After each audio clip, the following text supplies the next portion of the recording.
안녕하세요. 김태훈의 현명한 투자자 방송 시작하겠습니다. 오늘은 큐브엔터에 대해 좀 말씀드리겠는데요.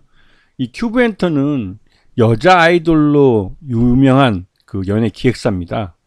여자 아이들이라는 걸그룹을 갖고 있는데, 걸그룹이 중국에서 굉장히 큰 인기를 얻고 있는데, 최근 들어서는 일본에서도 이 여자 아이들이라는 걸그룹이 꽤 그 통하는 인기를 보여주고 있습니다. 그래서 이제 이 큐브엔터의 수익을 견인한다고 해도 과언이 아닌데요. 여기다가 또 한 가지, 큐브엔터의 그 실적은 화장품 판매와 연결되어 있습니다. 큐브엔터 자펜이 이 모회사였던, 이젠 모회사죠. VT의 화장품을 받아서 유통을 일본에서 했는데요. 그게 꽤 큰 수익을 갖다 줬죠. 자, 지금 큐브엔터의 대표는 강승곤 대표입니다. 근데 요번에 큐브엔터가 이제 대주주인 VT로부터 이 강승곤 대표가 이 큐브엔터의 주분을 다 넘겨받았죠. 이제 강승곤 대표하고 이하 특수관계인들이 이제 한꺼번에 이제 지분을 다 넘겨받은 겁니다. 그래서 이제 VT는 이 대주주, 최대주주에서 내려앉게 된 거죠. 자, 강승곤 대표가 지금 현재 뭐 이 큐브엔터, 이 VT 그룹의 회장이라고 할 수 있는 강승곤 대표가 최대주주에 올랐습니다. 그러면서 이제 VT하고의 관계는 강승곤 대표의 이 VT 지분을 보유하고 있는 것, 이제 그것으로 연계해서 이제 관계사가 된 것이죠. 이제 모회사 자회사 관계가 아니라.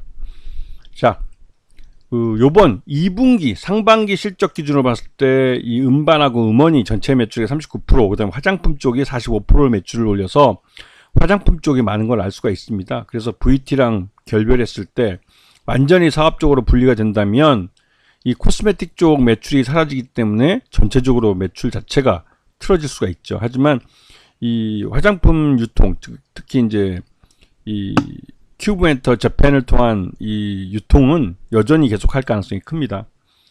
자, 전체 매출액 중에 일본 쪽이 높은 이유가 바로 그런 이유겠죠.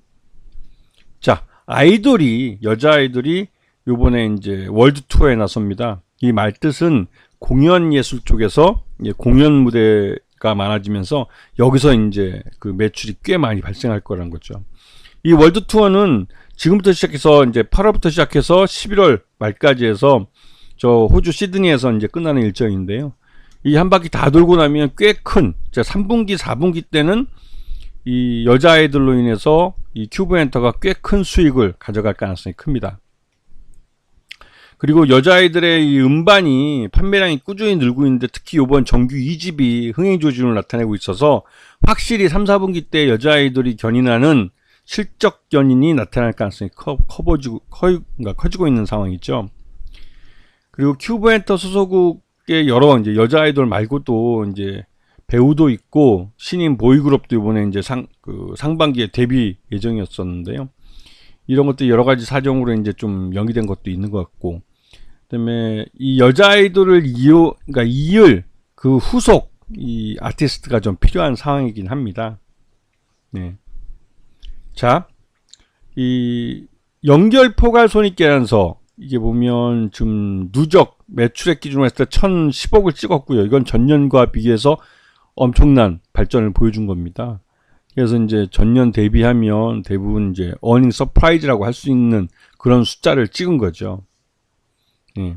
영업이익 면에서도 작년에 65억이었지만 이번에는 109억을 찍었으니까 이러한 실적 호전이 화장품 유통 쪽에서도 많이 올라왔지만, 여자 아이돌이 본격적으로 이 활동을 시작하면 하반기에는 이 공연 예술 쪽에서 이제 이런 매출 증가가 견인이 나타날 수 있는 그런 상황이기도 합니다.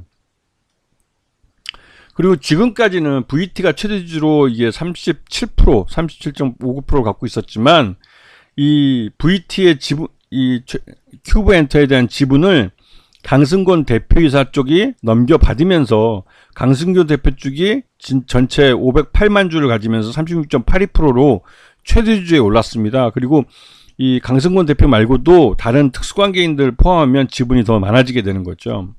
그래서 전체적으로 지분이 50%대를 그대로 유지할 것으로 보입니다. 자, 앞에서 이제 그 최대주주 변경에 대해서 말씀드렸는데, 이게 이제 7월 22일자로, 즉 3분기에 경영권 양수도가 발생한 것이죠.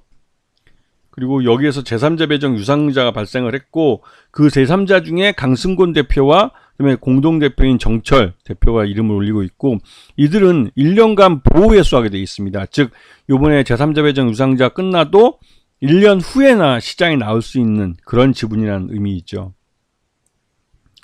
자, 그리고 그 전환사채를 이번에 165억 규모로 발행을 했습니다. 이게 꽤 큰 규모인데요. 이게 이제 발행가가 전환가가 13,108원입니다. 그렇기 때문에 내년 8월 13일 날 이제 행사가 가능하기 때문에 그 직전이나 그 전에 어느 정도 전에 이 가격, 이 전환 가격을 최대한 낮춰줄 수 있는 그런 쪽으로 주가가 움직일 가능성이 있고 지금과는 상당한 시간차가 있기 때문에 지금은 오히려 이 유상증자나 여기에 들어간 이 투자자들의 이런 기대감이 일단 회사에 돈이 165억이나 들어와 있고 제3자 배정으로 99억이 들어왔기 때문에 거의 265억이라는 돈이 들어와 있기 때문에 그 돈의 힘에 의해서 주가가 밀어올려질 가능성이 크죠. 그리고 올해 그러니까 요번에 이제 이 들어온 돈들은 내년 사업에 사용되고 내후년 사업에 사용되는 겁니다.